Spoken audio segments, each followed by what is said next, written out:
Good afternoon. Today I want to show you how to make a chuckbox. This is a chuckbox which is very small compared to others which I saw on YouTube, and the reason for that is because I want to be able to take it any time I want, and not only by car but also by bike or when you go for a walk. And when you want to go for a walk, you don't want to last thing you want to do is to take a lot of weight with you, to drag things with you which become a burden after a while. The original cooking box I designed myself. It was based on a drawing which was probably from the 40s or 30s in an old magazine, and it was meant as a cooking chest box which you could take on an open boat, which means a boat without a deck or hardly a deck and no cabin for day sailing. This one they used in the old times. They used some fossil combustion, like lamp oil. I have still a lamp oil burner to cook with, but they are a pain in the ass. And I decided to either use a wood gasifier, which I made myself, and they are very practical. I have them somewhere, so I can find it now. Wood gasifier, but most probably I will use a little alcohol burner. In the old times I used to make, like the description of YouTubers, this one which is made of two two soda cans. This one is of aluminum. You can test it with a magnet to see if it's magnetic, and then you know if you deal with aluminum or metal. But I discovered that these ones don't work that well, and for me they don't work. And I just keep it simple. It's this takes lots of time, and this is just a tomato paste can for tomato paste, which you use for your tomato sauce. It's thickened tomato sauce. It's a paste, and this is just one part. There's no need to assemble tubes which you have to put one into another. This is very easy. You just drill some holes. The holes though have to have a specific diameter, and there must be a specific amount of holes. I made a lot of them. After experimenting lots of times, I decided to come up with this design. And this design, it has, oh, I write it here. You can also use a little tomato paste can, which is in diameter 53 millimeters metric system, with 32 holes under top of rim, right under the top of the rim, as you can notice, not too low. And each of those holes is 3.5 millimeters in diameter. And then I started experimenting with the height. What would be the ideal height for the cooking pot? And I also found this in a second-hand shop. I practically paid almost nothing for this. This is stainless steel, which you prefer above metal because then it does rust. With the heat, things start to rust. These ones you can replace them over time. And I also recommend you, which I noticed, is before you make the holes, sand away all paint. Paint is toxic. When you heat paint, it gets toxic. And then I put it into the stainless steel thing because it helps to insulate and make the fire hotter a little bit. It helps a little bit, I noticed. I put a little bit of plaster there of Paris or sand, simply sand, I think, and like that it's stable. It will be stable. This one was perfectly. It stands without moving. It stands good. But this one is a little bit bigger in diameter and it tends to move a little bit, so I will have to put some sand there. And then I estimated the ideal cooking height for the flame, because if you put this too close, the fire will die. If you put it too far, it will take like a century before your meal is cooked. So I started experimenting on how big, and I did this with steel rod, let's say for example these two, and you take a block of wood, 2 blocks of wood of the same height, and then you put your thing under it, and you just keep of course enough distance from the wood blocks, be careful, and then you start to experiment if this is the right height. You cook normally half a liter of water, 2 cups of water, to find out if it cooks quick enough. It should boil in around, let's say, from 5 to 8 minutes. Your 2 cups of water in a cooking pot, or this one is for water cooking, which I also purchased second hand for nothing almost. And they should your 2 cups of water should normally boil in between 5 and 8 minutes. 10 minutes would already be way too much. And you experiment with the blocks. If you notice it's too high, you put lower blocks or planks, and that's how you find out your height. I found out that with the stainless thing, which makes it some millimeters higher, that my ideal height is for the solid bars. The solid bars which I just showed you, these ones are stainless ones. I found them in the street. They are 60 millimeters high. These ones are probably from a bike for the protection of the, we call it, for the tires when it rains, for the caps which go above the, I think they are from there, I don't know. And 60 millimeters high they are. And that will be the grade, and that's a very important thing to keep in mind when you are designing your Chuckbox. If you are interested in plants, I can also send you plants for some bucks. I can send you the plants by post, by mail, and with exact measurements. In this case, I designed this one, or this one for this cooking pot, which is an IKEA pot, all-purpose cooking pot. I designed it to be exactly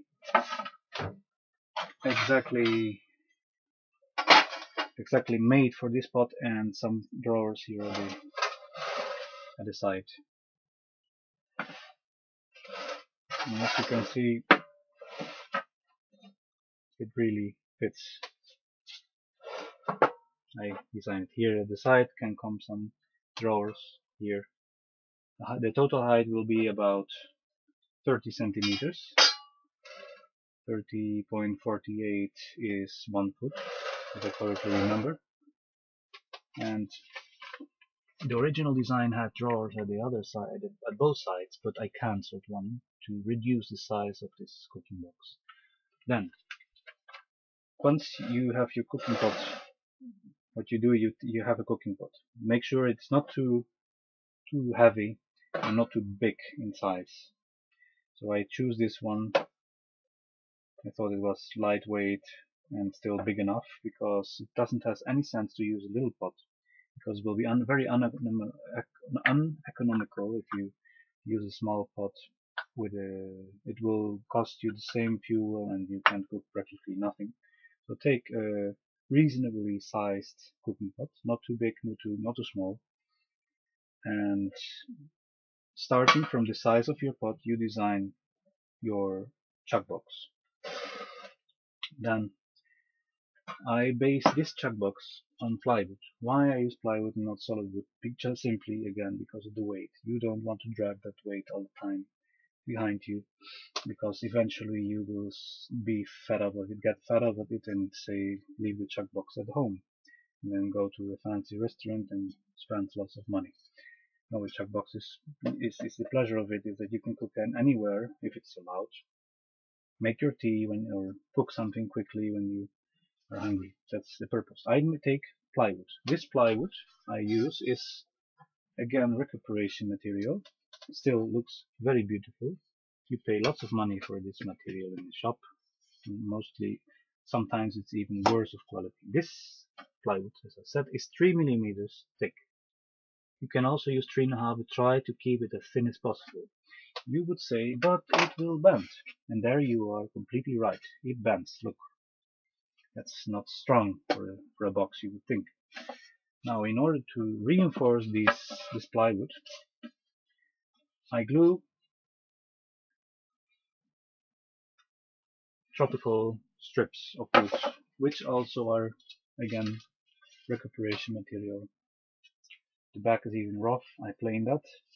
There's some varnish here and if there's varnish, sand it away when you want to apply glue, because if there's varnish there, it won't glue. It won't stick. It won't glue well. You will have a poor joint.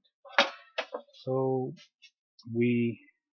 on the four sides, we would glue these strips, which are only half as wide as this original one. I saw this in half because there are holes, as you can see from where it was used, and it is no use to make it as wide as that. Simply a very narrow strip of wood is enough to make this as stiff and hard as a rock.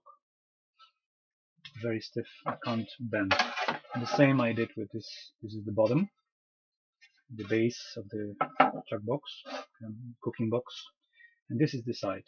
I already have made thus and so far the bottom and the side. I keep the nice side at the outside, and the tropical strips of wood will be varnished so that the natural wood color will be visible. Sometimes I've noticed that the plywood isn't that nice, as for example here. I already tried to fill up this little imperfection with wood glue, and I decided to, because it's not that nice, the plywood, to paint it in a basic color, like for example you could use a grayish blue or a Bordeaux red, a noble red, or an old green. In my case, my favorite color is green.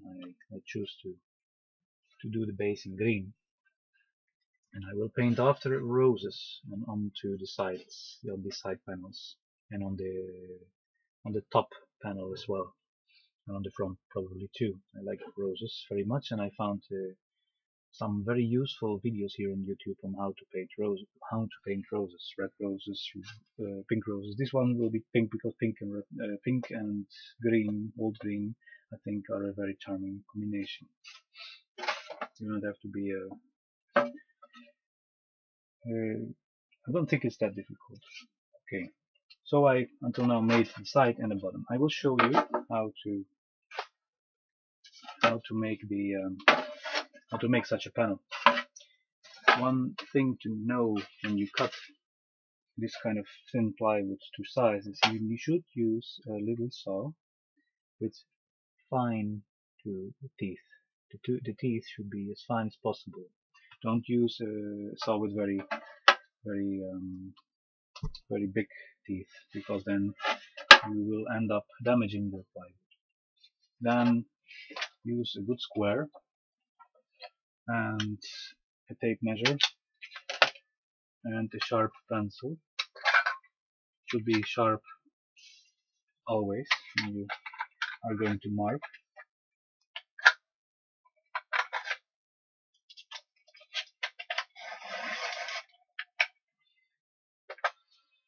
And we can start to do our marking. First thing you check is if one of those sides is really straight. I notice this is straight. Yes. Okay. And I remember, yes, measure, and then 23 centimeters wide, 30 tall. So we mark and we give it like half a millimeter more. 23 it is. 23. That's okay. 23, yeah. And it should be 30 tall, long, and we will mark it. And be as accurate as possible when you are marking. Very accurate. When you mark something, don't go over it like 100 times because it won't improve your marking. Just one small mark is more than enough. And take then a straight stains one in this straight thing and mark the line.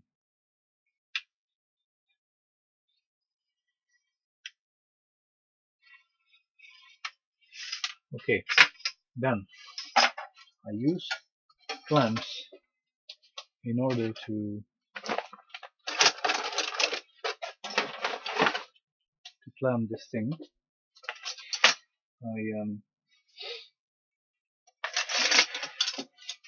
I use clamps.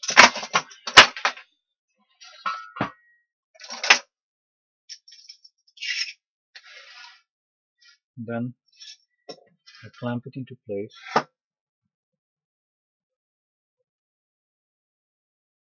But I make sure that the clamp won't be in the way. Here's the line here, and I make sure that the clamp is not in the way of the saw so that you won't damage your saw.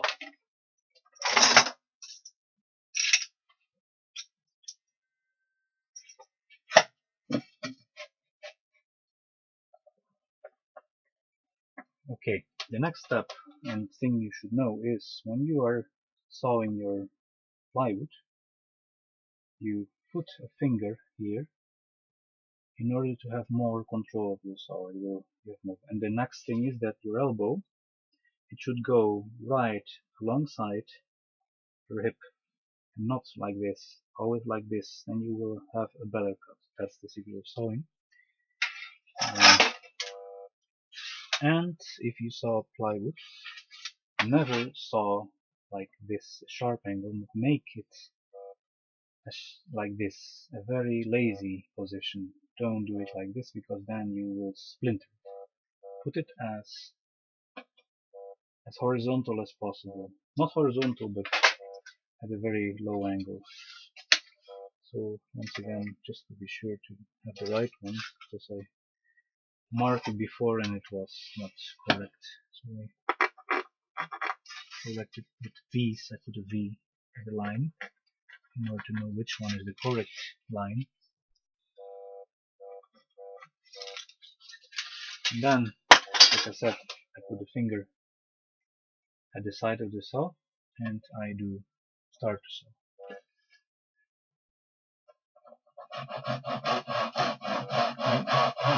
You don't try to over rush.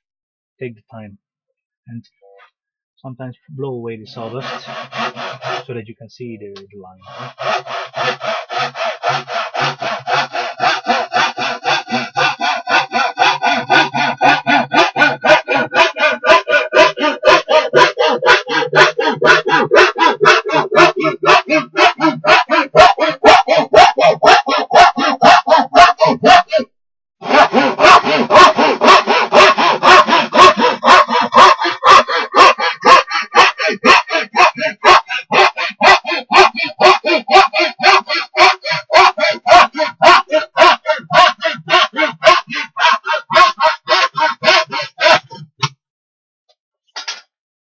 Okay, so we saw the plywood to size. It already had its correct width because this was one part and I cut it already to width, so that's not necessary anymore. And now you glue some sandpaper onto a piece of scrap plywood. I glue it on both sides. This is grit 120, this is grit 80. And do this the day before you're going to use it. Leave it to dry at least overnight, at least like 16 hours. And when you glue sandpaper onto plywood, what you do is you take your roll of sandpaper, you put the plywood on there into one of the corners, take a sharp pencil and position it exactly like you want, and then mark onto the sandpaper. Then you know size that has to be cut. Take an old scissor, old one, and because it might cut. They say it makes scissors sharper, but I don't believe that. It even was in an old popular mechanics of the 50s, or 40s. I don't believe it. And cut it, and then apply a very thin coat of white glue, PVA glue, wood glue, onto the sandpaper, and a thin coat of white glue onto the plywood. Leave it to dry a little bit. When it's too thin, your sandpaper will move, and it will also cause that there will be bubbles or air bubbles under the sandpaper. You leave it to dry a little bit. Don't put too much glue onto either surfaces. Why? Because then when it's dry, you will notice that the sandpaper isn't glued everywhere well. You want a very thin coat of glue. Not too thin, but thin. Thin. All excess take off. Make sure you don't put it too much. And the same you do that, leave to dry to thicken a little bit, and as soon as it looks like a thick syrup, you apply it and start doing like this, tipping with your finger everywhere, so the edges and everywhere, and very carefully you press it down, but make sure that it hasn't moved, the sandpaper, and then tip again, and until you think it will stay in place. And these ones I made 2 days ago, and this one I made yesterday. This one I already used for sanding rips for a violin. This one I will use for this project. This 2x80. This is like a file, but I find it more pleasant to work with this than with a file in some cases, because it's longer and you have more control. And I use it to rectify, to make straight edges, and so on. And it is like a file. If you use plywood, it will be like a file. If you use like wood, which is not straight, it won't be a file. And I use, once the tropical strips are glued in place and dried, I will use this to make it straight. I won't use a plane, because I used to plane in the past, but your plane blade will get very quickly blunt because of the glue in the plywood. Don't ask me why it happens, but glue makes that the blade of your plane or your tool or your chisel, it gets very quickly blunt. Okay, the next step is to make strips. As I showed you, I have this at my service, and what we do is we take this. This one is a very old one which I found second hand. Oh, I already put it at 3. I think it was 3. I think it is, yeah, it must be, no, it's 2 centimeters, 20 millimeters wide. And then I start marking its width, which I want to sew. Before doing this, I will sand away the varnish. There is some varnish here and wood stain, which will make that the gluing joint will be curved. So we have to remove the varnish. So I take a sander. I can do it by hand too, and I sand away the varnish.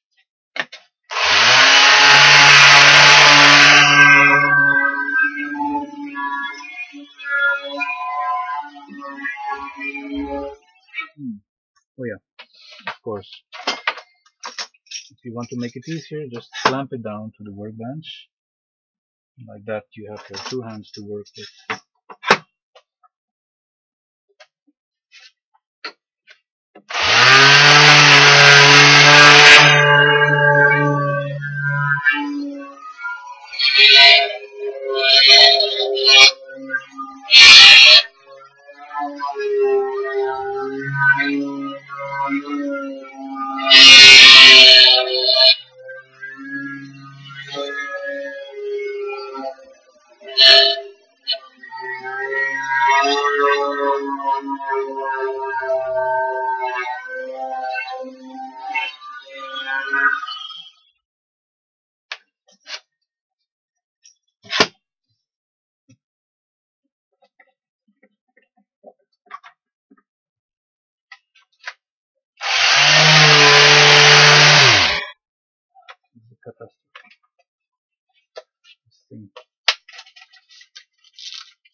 Okay, sometimes you really prefer sandpaper.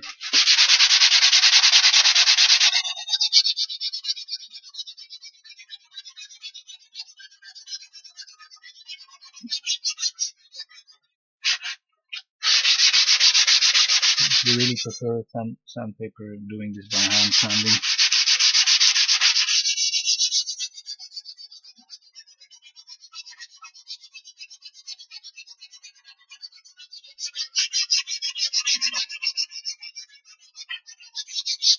Okay, once you think you removed enough varnish and it is like bare wood, then you can mark, as I wanted to show you with this thing, and we very carefully start marking, not too deep, little pressure, put little pressure on this device, gadget.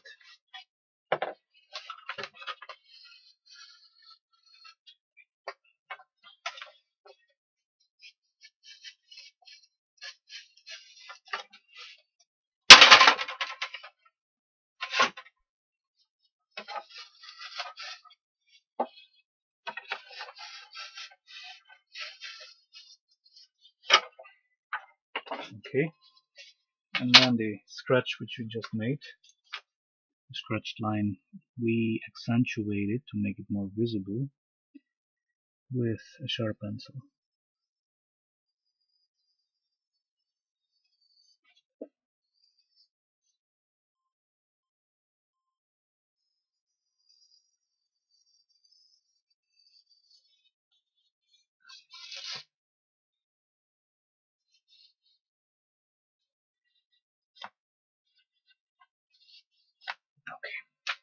And then we saw it,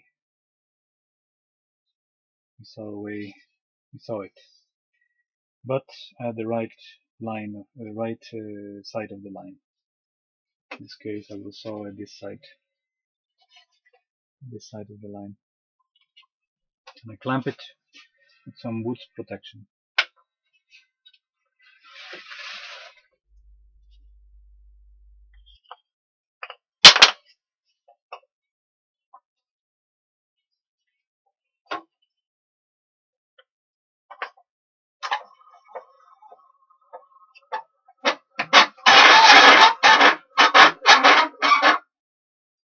And then very carefully I start sewing at the right side.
At the end, be very careful when sawing. Don't put too much pressure. Do it very softly. Let the saw do the work.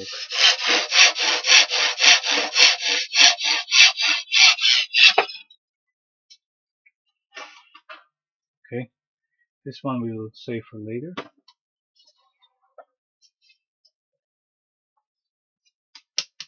Okay, and now we still have the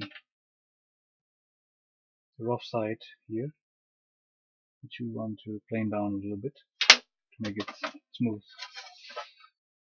And let me see, we have to make sure this is 2 centimeters as well. So we get it correctly. Now we clamp it down and plane it a little bit to make it a little bit more clean looking. And make sure there's no plaster or nails in the wood, because it would be very sad for your plane. Or little stones also are fatal.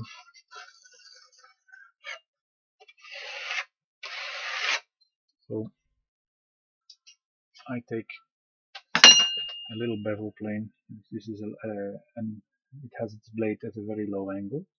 This is for end grain wood, for example. You can use it for planing end grain wood, but I would use a file. Bad experiences. Your plane gets very quickly blunt when you plane end grain wood. And then we plane away all roughness. Let's see.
Okay, now we have planed away the roughness. We should still do the side because the cutting of the saw is still visible there.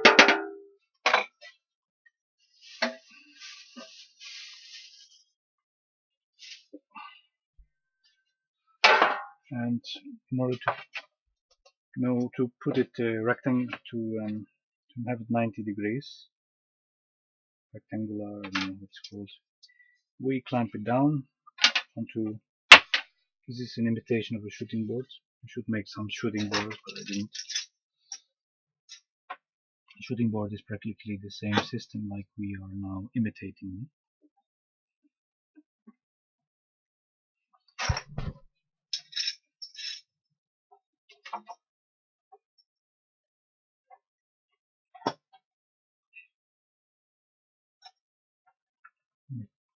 Clamp it down with 3 clamps. Why with 3 clamps? Because this bends. Because it's so small the wood,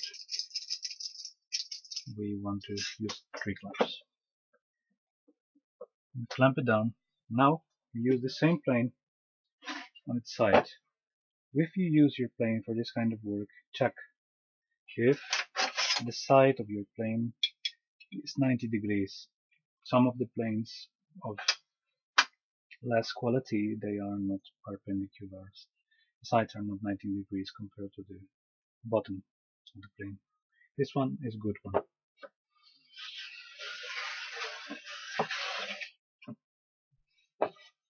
We put the plane on its side, and like that we know for sure that the side will be 90 degrees. Might be it's exaggerated to do for this kind of work, but I try to work as exact and precise as possible. Accurate is the word.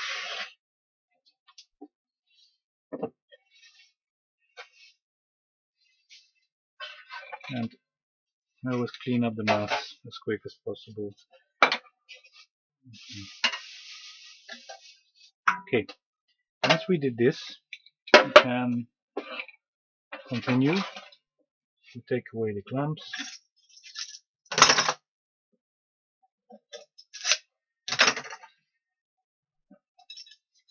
And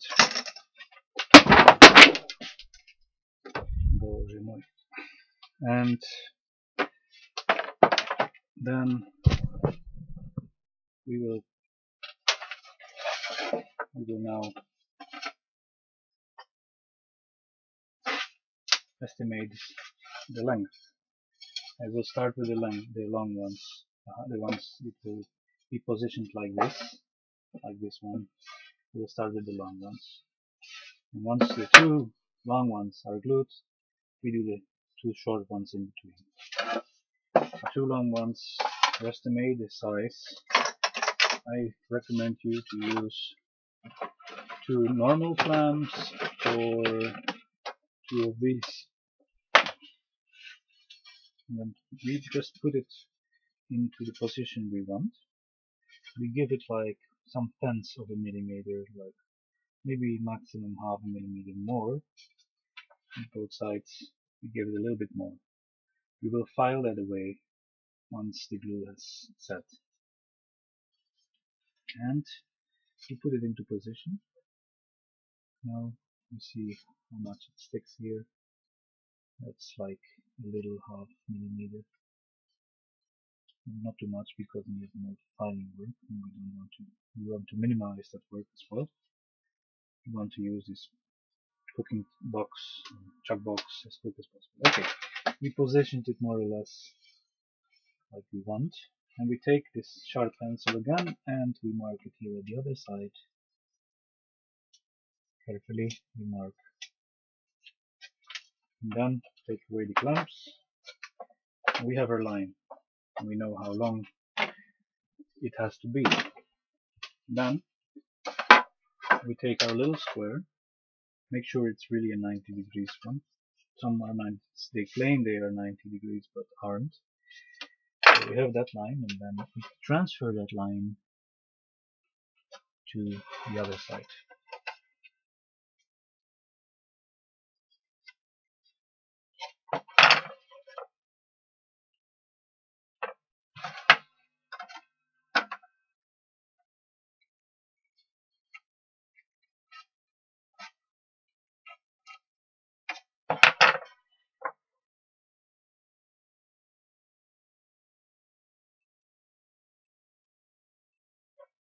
Yeah. Okay. Now it's the time to cut it off,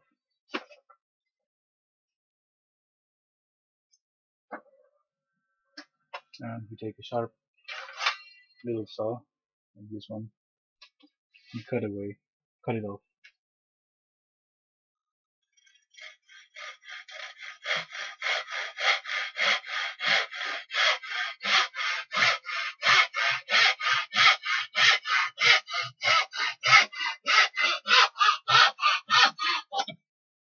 Okay.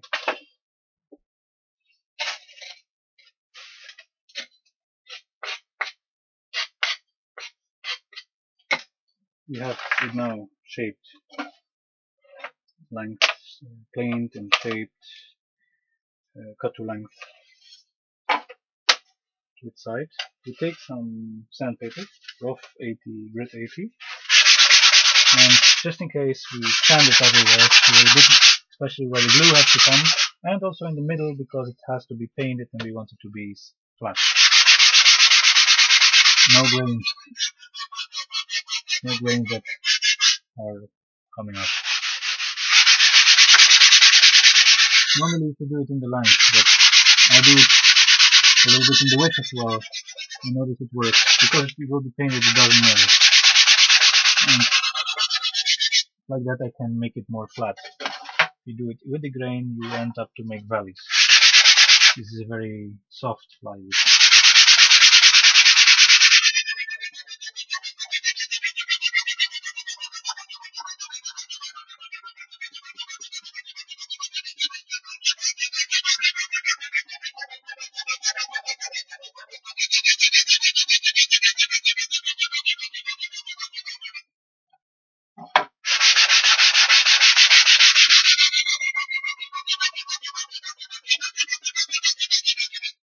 Okay.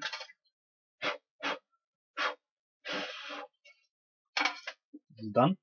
Now before we will apply the glue, we put it back into place, in the more or less in the place where you want it to be glued. We hold it firmly into place and mark a line, and then we know where to apply glue and where not to. And we take our white PVA glue and, in my case, a plastic coffee stirring stick.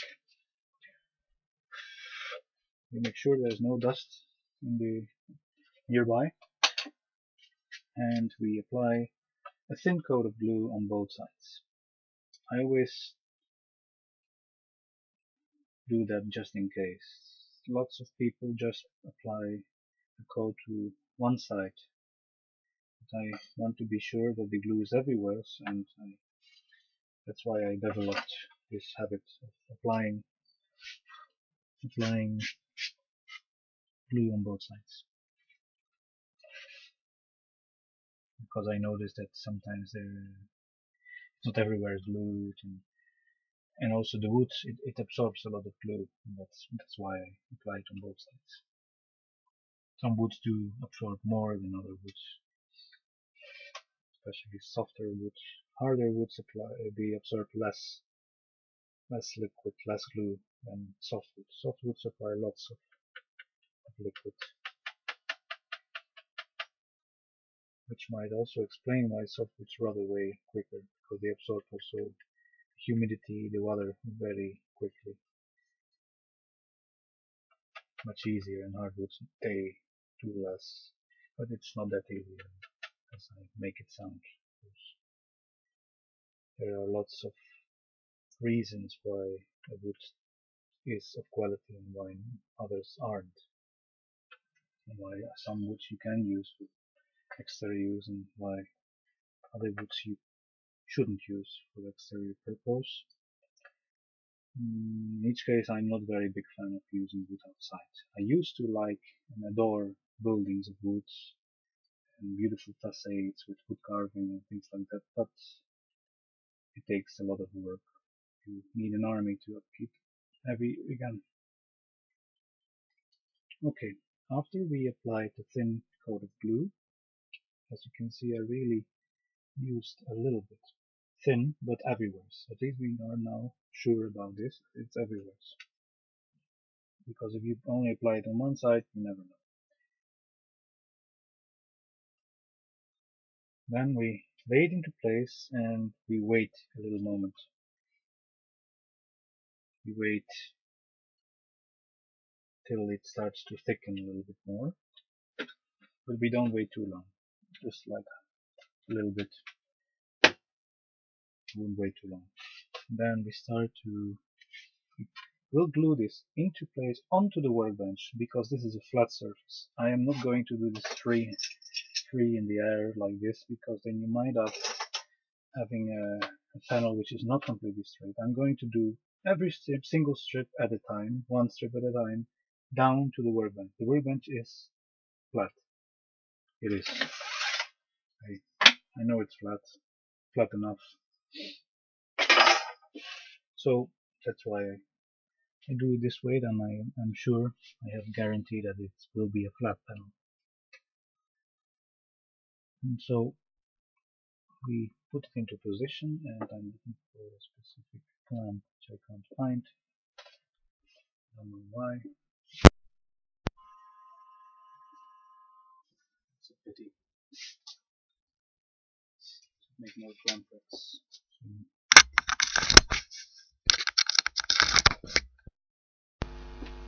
Okay.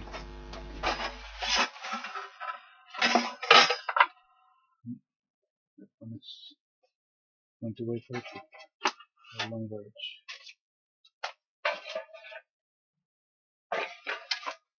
Well then, use clamp glass. You can use a long one instead. I'll use a big one then. And now I will, in this case I will now use the small ones first. Using a big one it might cause that it will start to move all over the place. And what we do is we don't put a lot of pressure on it. We put as little pressure as possible, as less possible pressure. And then we start already with the next one. Only with 2 fingers turn the clamp.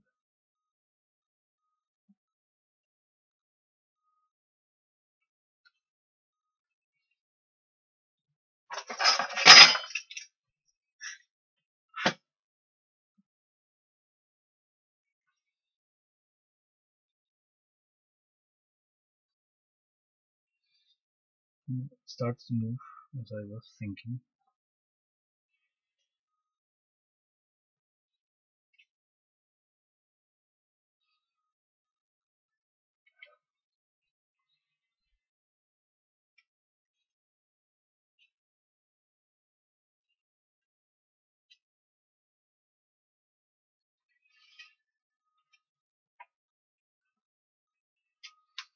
Is always the tricky part of this job. It starts to move. We don't want to move it too much. We want it to be glued into place. You could use aligning pins, like for example toothpicks, to make the moving impossible. I do it sometimes, but in this case I don't find it worth. Just a matter of observing what you're doing. I noticed that the paint must have become thicker because it doesn't move anymore. Here it is okay. Okay, once those 3 are in place, we can start applying the rest.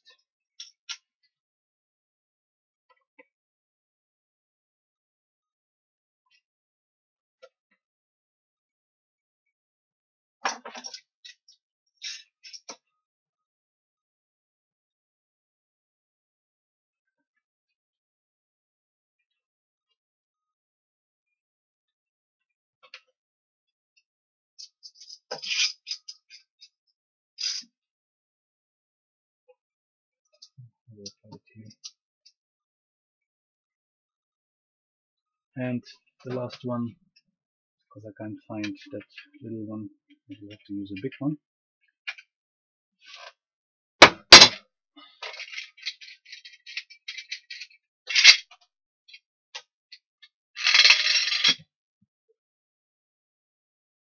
So it's done. And we take the coffee strip and remove the glue on the inside, because it will be hard to remove that glue afterwards.